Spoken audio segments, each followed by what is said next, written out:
네, 우리 기도하고 찬양 드리겠습니다. 하나님 감사합니다. 이 시간에 우리를 직장의 현장에서 예배자로 부를 수 있게 해주신 것 감사를 드립니다.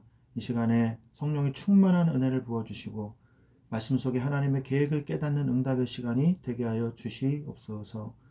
우리 주 예수 그리스도의 이름으로 기도합니다. 아멘.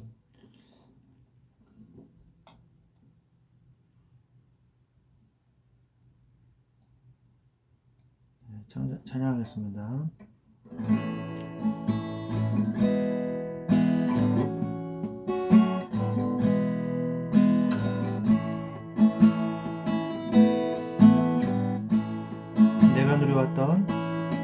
내가 누려왔던 모든 것들이, 내가 지나왔던 모든 시간이, 내가 걸어왔던 모든 순간이 당연한 것 아니라 은혜였소. 해가 뜨고 저녁에 노을, 봄의 꽃향기와 가을의 열매, 변하는 계절의 모든 순간이 당연한 것 아니라 은혜였소. 모든 것이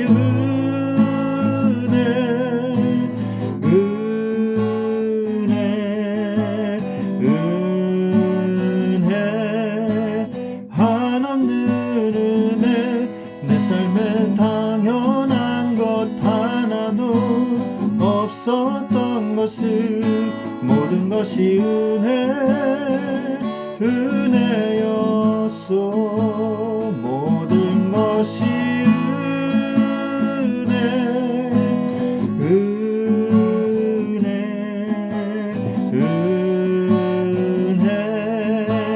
한없는 은혜, 내 삶에 당연한 것 하나도 없었던 것을, 모든 것이 은혜였소.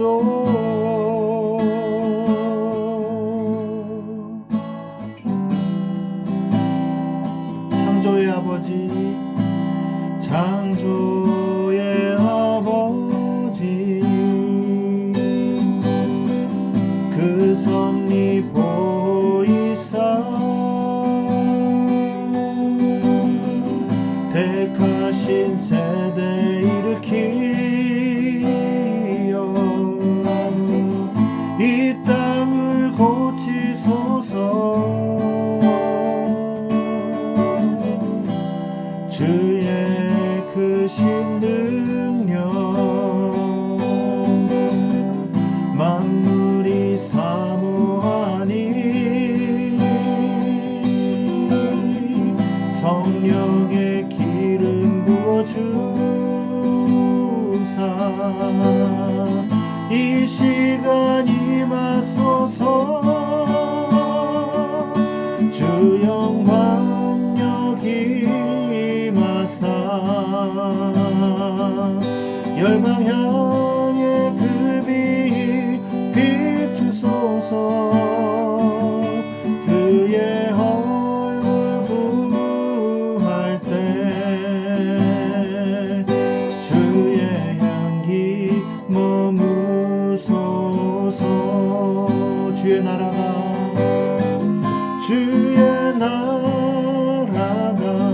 임하옵시며 주님의 뜻이 이루어지이다. 이 땅 가운데 하나님 아들 영광 보이소서. 주 영광 여기 임하사 열방 향해 그 빛 비추소서. 주의 얼굴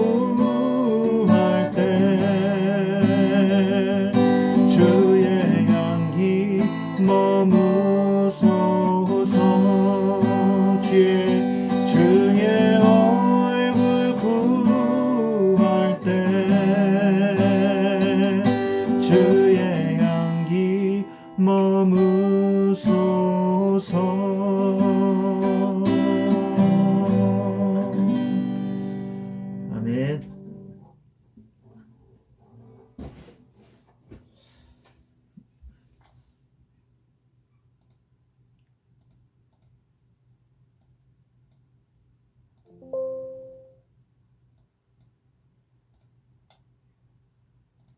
네. 오늘 하나님 말씀은 출애굽기 4장입니다. 출애굽기 4장 말씀 중에서 21절, 22절, 23절 말씀을 제가 혹시 보이시면은 읽어 주실 수 있을까요? 네, 여호와께서 모세에게 이르시되 내가 애굽으로 돌아가거든 내가 네 손에 준 이적을 바로 앞에서 다 행하라. 그러나 내가 그의 마음을 완악하게 한즉 그가 백성을 보내주지 아니하리니 너는 바로에게 이르기를 여호와의 말씀에 이스라엘은 내 장자라. 내가 너에게 이르기를 내 아들을 보내주어 나를 섬기게 하라 하여도 네가 보내주기를 거절하리니 내가 내 아들 내 장자를 죽이리라 하시니라. 네, 아멘. 네. 네. 여호와께서 이제 모세에게 말씀하시는데 너는 이제 출애굽을 하기 위해서 애굽으로 돌아가라. 그런데 이제 모세가 자꾸 이 자신이 없어 하죠. 그래서 이적을 주셨는데 내 손에 준 이적을 바로 앞에서 다 행하라. 그 이적이 뭐였습니까? 문둥병이 손에 바라는 것과 그리고 지팡이가 뱀이 되는 이적을 다 행하라. 그런 거죠. 하지만 바로가 마음을 완악하게 한즉 그가 백성을 보내주지 아니할 것이다. 하나님은 알고 계세요. 그래도 안 될 거야. 그리고 너는 바로에게 이르기를 여호와의 말씀에 이스라엘은 내 아들 장자라. 네, 장자라. 내가 내게 이르기를 내 아들을 보내주어 나를 섬기게 하라. 이렇게 말씀하시죠. 내 아들을 보내주어 나를 섬기게 하라. 이스라엘이 내 아들 장자인데 나를 섬기게 하라. 이렇게 말한 거죠. 하여도 네가 보내주기를 거절하니 내가 내 아들 내 장자를 죽이리라. 파라오의 장자 왕자를 죽이겠다 하라 하시니라. 벌써 이렇게 말씀을 하셔 주신 것이죠. 자, 우리가 왜 하나님께서 되지도 않을 일을 갖다 하라고 그러실까요? 우리가 신앙생활 할 때도 그럴 때가 많습니다. 하나님이 하라고 해서 했는데 안 되는 때도 있단 말이에요. 혹시 그런 경험 해보셨는지 모르겠어요. 혹시 하나님이 응답이 확실하다고 했는데 그래서 내가 그 방향으로 진행을 했는데 안 됐어요. 그런 경우 있었나요?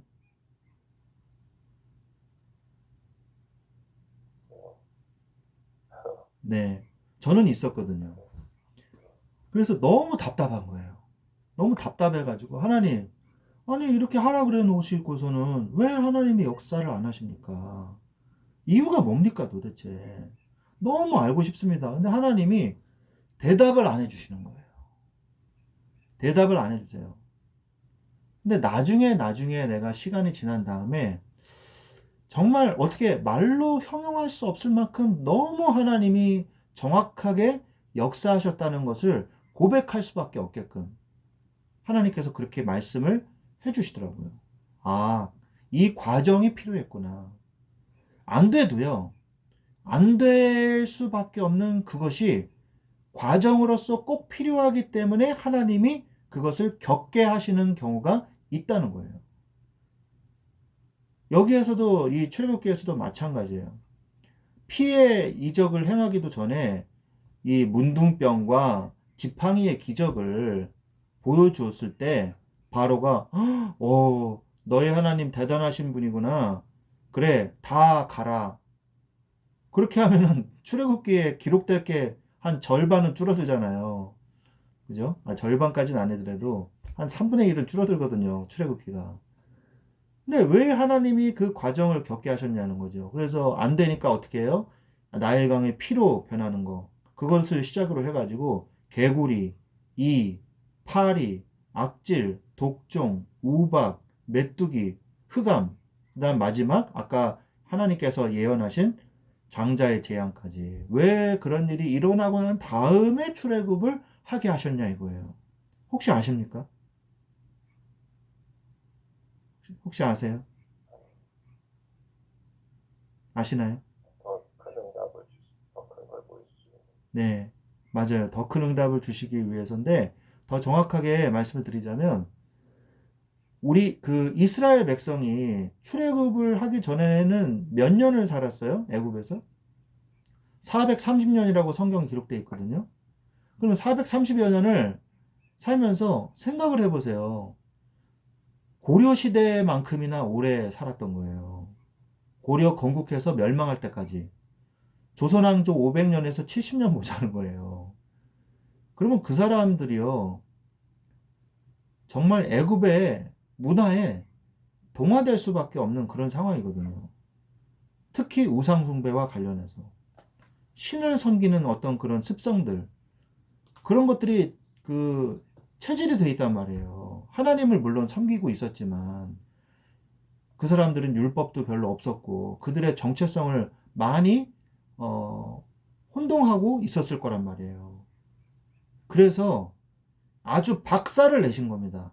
야, 저기 봐라. 이스라엘의 신이 너의 하나님이 최고의 창조주 하나님이다. 애굽의 신들을 봐라. 저렇게 박살이 나지 않냐. 나일강의 신, 풍요의 신이잖아요. 태양의 신, 예? 최고의 신이잖아요. 근데 흑암이 덮쳤잖아요. 나일강의 신이 어떻게 됐어요? 재앙을 주는 신으로 바뀌었잖아요. 재앙을 주는 강으로 바뀌었잖아요. 그 강이 생각을 해보세요. 강이 피가 됐으니 어떻게 됐겠어요? 물고기들이 살 수 있었겠습니까? 다 둥둥 떠올라서 그 수중에 있는 식물들이 어마어마하게 죽었을 거란 말이에요. 그 개구리들이 막 숨을 못 쉬니까 개구리들은 올라오겠죠. 그러니까 그 물고기 개구리들이 다 한꺼번에 죽으니까 어떻게 되겠어요? 썩어가지고 냄새가 나고 이가 들끓고 파리가 막 들끓겠죠. 그러니까 막 병이 도는 거예요. 이 파리, 악질, 독종. 그 다음에 어떻게 됩니까? 물이 없으니까.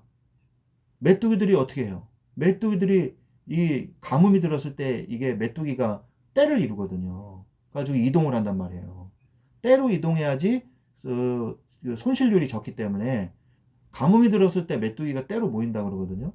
그러니까 메뚜기 때가 와가지고 다 갉아먹는 거예요. 그러니까 이런 신들이 다시 재앙으로 바뀌는 거 봐라. 그러면서 너희들이 아무리 해도 못 나가지. 그러나 6월절 어린 양의 피를 바를 때 출애굽하지 않냐. 어린 양 6월절 절기를 지켜라. 이거를 말씀해 주시려고 이 과정을 다 겪게 하신 거예요. 안 돼도 그냥 가라는 거죠. 안 돼도 해보라는 거예요. 왜? 너희들이 겪으면서 몸으로 체험하면서 언약을 각인하라는 거예요. 이게 바로 출애굽의 최고의 메시지입니다. 그래서 알아들을 수 있을 때까지 하나님께서 그 과정을 겪게 하신 거거든요. 그러니까 우리도 문제와 사건이 있을 때 우리가 응답받아야 될 과정이 있단 말이에요. 그거를 빨리 캐치해내야 돼요. 안 그러잖아요? 아유, 내가 재수가 없나 보다. 그리고 넘어가지 않습니까? 그러면요, 하나님은요, 또 그 과정을 겪게 하세요. 또 그 과정을 다시 한번 되풀이하게 하세요. 우리가 깨달을 때까지. 그러면 안 되잖아요. 그래서 우리가 정확하게 알고 응답을 받아야 되는 것입니다. 이 응답이요, 굉장히 큰 응답이에요. 그래서 이 응답을 놓치지 마시기를 바랍니다. 자, 그렇다면,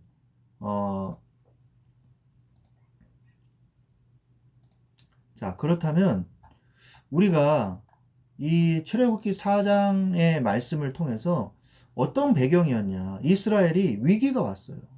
요셉을 알지 못하는 바로가 왕이 되면서 노예로 전락해버리는 일들이 벌어지죠. 그래서 벽돌을 만드는 일을 했거든요.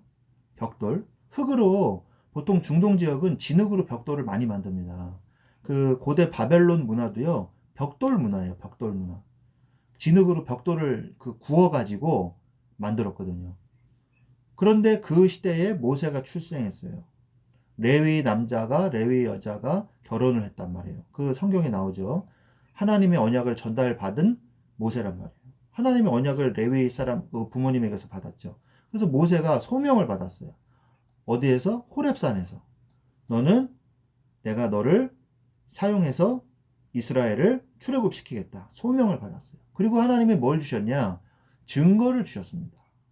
우리가 주의 일을 행함에 있어서 반드시 증거를 얻어야 돼요. 증거는 곧 뭘로 이어져요? 확신을 이루어져요. 또 증거는 이것이니 하나님이 우리에게 영생을 주신 것과 이 생명이 그의 아들 안에 있는 그것이니라 이것이니라. 하나님 아들이 있는 자에게는 생명이 있고 하나님의 아들이 없는 자에게는 생명이 없느니라 그러잖아요. 하나님 우리에게 증거를 주십니다. 믿음이 없이는 하나님을 기쁘시게 하지 못한다 그랬거든요. 11에서 11장 6절. 반드시 그가 계신 것과 또한 그가 찾는 자들에게 상 주시는 이심을 믿어야 할지니라 그랬어요. 우리는 증거의 신앙입니다. 믿음의 신앙은 증거의 신앙을 얘기하는 거예요. 그래서 하나님은 분명히 우리에게 증거를 주세요. 그 손과 지팡이, 문둥병과 뱀 이걸 주셨잖아요. 그러니까 모세가 변명을 해요. 뭐라 그래요? 내 말을 안 들을 겁니다.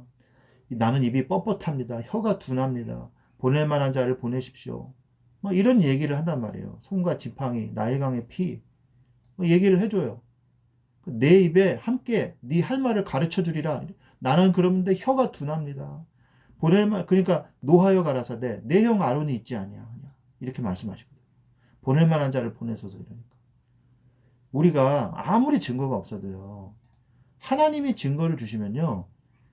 모세만큼 우리가 모세보다도 믿음이 없겠어요? 모세한테 얼마나 증거를 많이 주셨어요. 우리도요. 하나님께서 증거를 주실 겁니다. 우리가 믿을 수 있게 해 주실 거예요. 어떠한 문제와 사건이 와도요. 하나님 나에게 믿음을 주옵소서 믿을 수 있는 증거를 주옵소서 하고 기도하시기 바랍니다. 낙심하거나 실망하지 마십시오. 오히려 하나님께 증거를 달라고 기도하십시오. 나는 믿음이 부족하오니 내게 증거를 주옵소서 기도하시기 바랍니다. 하나님은 반드시 응답해 주실 것입니다. 근데 갑자기 죽음에 직면한 모세, 죽음에 직면해요. 언약의 표징 때문에 하나님이 모세를 죽이려고 하시죠. 그래서 할례를 행합니다. 그러면서 당신은 나의 진정한 피난편입니다. 라고 말을 하죠. 이것이 바로 할례가 신약의 세례와 같은 것이거든요. 자, 출애굽을 위한 하나님의 준비와 우리의 사명이에요. 그래서 우리가 이 모세의 모습을 보면서 삶과 죽음을 담보로 한 이 모세가 물에서 건져냈다 그러잖아요. 남자아이 다 죽이라 그랬단 말이에요. 남자아이를 다 죽이라 그랬어요. 왜? 이스라엘 백성이 뭐 고된 일을 시키는데도 막 인구가 점점 불어나니까 인구를 불어나지 못하게 하기 위해서 죽이라 그러잖아요. 요즘 같은 시대하고 참 반대죠. 요즘에는 애 낳으라 그러는데도 안 나잖아요. 그래서 요즘에는 혼외의 자식도 국가가 키워주겠다고 지금 난리치고 있잖아요. 정식으로 결혼하지 않은 혼외 자식, 그리고 또 미혼모 자식, 막 국가가 키워주겠다고 그러지 않습니까? 그 비율이 점점 늘어나고 있다 그러잖아요. 외국 따라가는 거예요. 그럼 이제 결혼 안 하고 이 문란한 성문화가 이제 자리를 잡게 되는 거죠. 가정이 파괴되는 거예요. 가정이 제대로 이루어지지 않은 상태에서 막 자녀들이 나오거든요. 왜 세상에 이런 위기가 왔냐 이거죠. 예? 왜 이 태어난 아기들을 죽일 수밖에 없는 그런 위기가 왔냐 이거예요. 그 시대에 모세가 나왔거든요. 우리가 이 시대에 살고 있으면서 이 시대에 대한 하나님의 계획을 우리가 깨달아야 돼요. 모세가 그것을 깨닫지 못하니까 계속 방황하지 않습니까? 결국에는 저 미디안 광야로 가가지고 요단 동편의 어느 시골 구석이란 말이에요. 거기 가가지고 있었단 말이죠. 하나님의 계획이 도대체 무엇인가? 이 시대에 우리가 현장을 볼 수 있는 영안을 열어달라고 기도하시면서 두 번째로 뭐냐? 하나님, 그럼 내가 정말 이 시대에 복음이 없는 시대에 복음이 아닌 거를 복음이라고 말하는 이 시대에 그죠?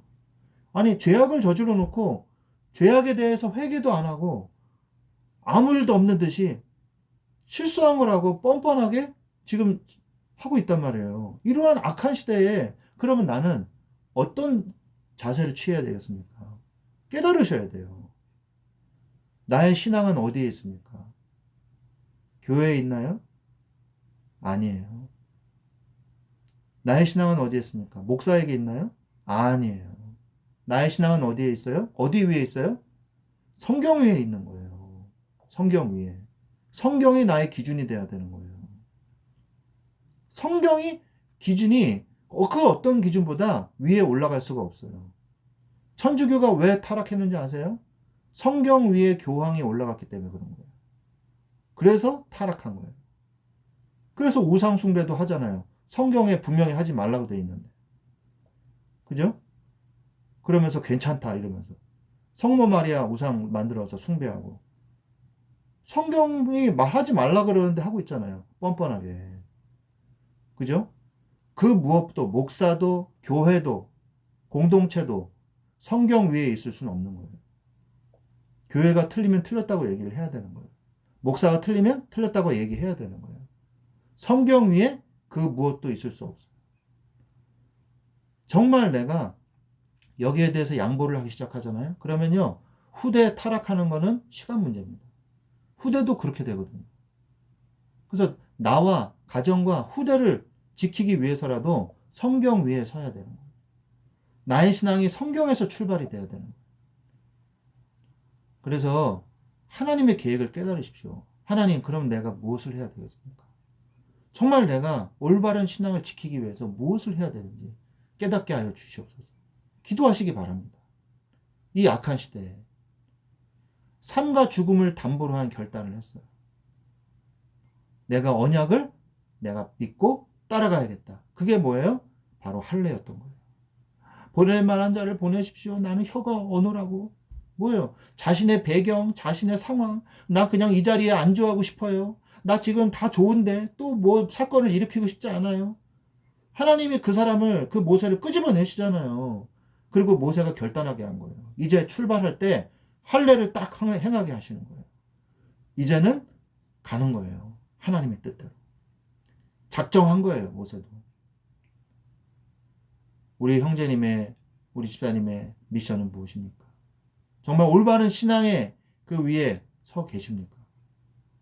믿음의 반석 위에 서십시오. 성경 위에 서세요. 거짓말 위에 서지 마시고 하나님의 말씀 위에 서세요. 그래야 내가 승리할 수 있는 것입니다. 그때서야 비로소 나의 삶이 행복해지게 되는 거예요. 복음 위에 서십시오. 하나님은 살아계십니다. 하나님이 도우실 것입니다. 이런 축복을 누리시기를 주 예수 그리스도의 이름으로 축원드립니다. 아멘. 네, 기도하겠습니다. 하나님 감사합니다. 우리에게 은혜를 주시니 감사를 드립니다. 모세가 하나님의 말씀을 저버리고 방황하며 그냥 자신을 숨기며 자신을 부정하며 살아왔지만 하나님께서는 모세를 부르셨고 하나님의 이 거대한 하나님의 언약을 성취하시기 위해서 모세를 부르사 귀한 주의 지도자로 능력과 은혜를 부어주시고 증거를 주시고 하나님께 믿을 수 있는 믿음을 주신 것을 우리가 오늘 보았습니다. 하나님, 우리가 성경이 아닌 것을 진리라고 말하며 거짓을 말하지 않게 하여 주시옵시고 하나님의 말씀을 믿어 그 뜻대로 살아갈 수 있도록 주여 도와주시옵소서. 믿음의 증거를 주시옵소서. 하나님께 감사를 드리며 예수 그리스도 이름으로 기도합니다. 아멘. 축도로 마치겠습니다. 지금은 우리 주 예수 그리스도의 은혜와 하나님 아버지의 지극하신 사랑하심과 성령님의 내주인도 교통 역사하심이 이제 하나님의 언약을 믿고 증거를 얻으며 하나님의 말씀 위에 신앙생활을 새롭게 출발하기를 원하는 우리 사랑하는 주의 자녀들 위에 그 직장 위에 가정 위에 지금부터 영원토록 항상 함께 계실지어다. 아멘. 아멘. 감사합니다.